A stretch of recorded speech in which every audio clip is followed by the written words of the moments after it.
Friends అందరికీ నమస్కారం. EPFO account ఉన్న వారందరికీ కూడా సంక్రాంతి కానుక వివరాలు వీడియోలో తెలుసుకుందాం. వీడియో అక్కడ స్కిప్ చేయకుండా పూర్తిగా చూడండి. అలాగే తప్పకుండా లైక్ చేయండి. మొదటిసారి మన ఛానల్ చూస్తున్నారు సబ్స్క్రైబ్ చేసుకోండి. లేటెస్ట్ అప్డేట్స్ అన్నీ కూడా ప్రభుత్వం నుంచి వచ్చే ఇంపార్టెంట్ అప్డేట్స్ మన ఛానల్ ద్వారా మీకు తెలియజేయడం జరుగుతుంది. అలాగే వీడియోని సబ్స్క్రైబ్ చేసుకోవడంతో పాటు ఒక లైక్ చేసినట్లయితే మరింత మందికి సమాచారం చేరుతుంది. ఇంకా వివరాలు అయితే తెలుసుకుందాము. 2025 జనవరి నుంచి అయితే కనుక ఈపీఎఫ్ఓలో కొన్ని కొత్త మార్పులు అయితే రాబోతున్నాయి. ముఖ్యంగా చూస్తే కొన్ని శుభవార్తలు అయితే అందబోతున్నాయి. కేంద్రీకృత పెన్షన్ చెల్లింపు వ్యవస్థలో సిపిపిఎస్ భాగంగా పెన్షన్ ఉపసంహరణను ఈపీఎఫ్ఓ క్రమబద్ధీకరించింది.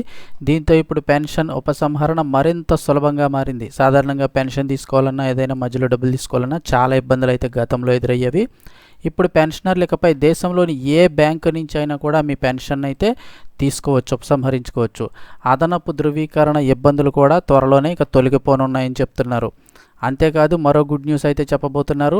మరోవైపు ఈపీఎఫ్ఓ త్వరలోనే ఏటీఎం కార్డులను కూడా జారీ చేయనుందని చెప్తున్నారు. అకౌంట్ ఉన్న హోల్డర్లందరికీ కూడా బ్యాంక్ ఏటీఎం లాగే ఈపీఎఫ్ఓకి సంబంధించి కూడా త్వరలోనే ఏటీఎం కార్డులు జారీ చేయనుంది. ఈ విధానం కనుక అందుబాటులోకి వస్తే ఈపీఎఫ్ఓ చందాదారులు ఇక 24 గంటల పాటు ఏ సమయంలోనైనా కూడా డబ్బును మీరు విత్డ్రా చేసుకునే అవకాశం దక్కబోతోంది. అంతేకాదు మరో గుడ్ న్యూస్ కూడా త్వరలోనే అందే అవకాశం ఉంది. ఈపీఎఫ్ కాంట్రిబ్యూషన్ పరిమితిని కూడా ప్రభుత్వం ఈ ఏడాది తొలగించే అవకాశాలు ఉన్నాయని చెప్తున్నారు. సో దీనికి సంబంధించి ఎటువంటి అప్డేట్ వచ్చినా వెంటనే మన ఛానల్ ద్వారా మీకు తెలియచేయడం జరుగుతుంది.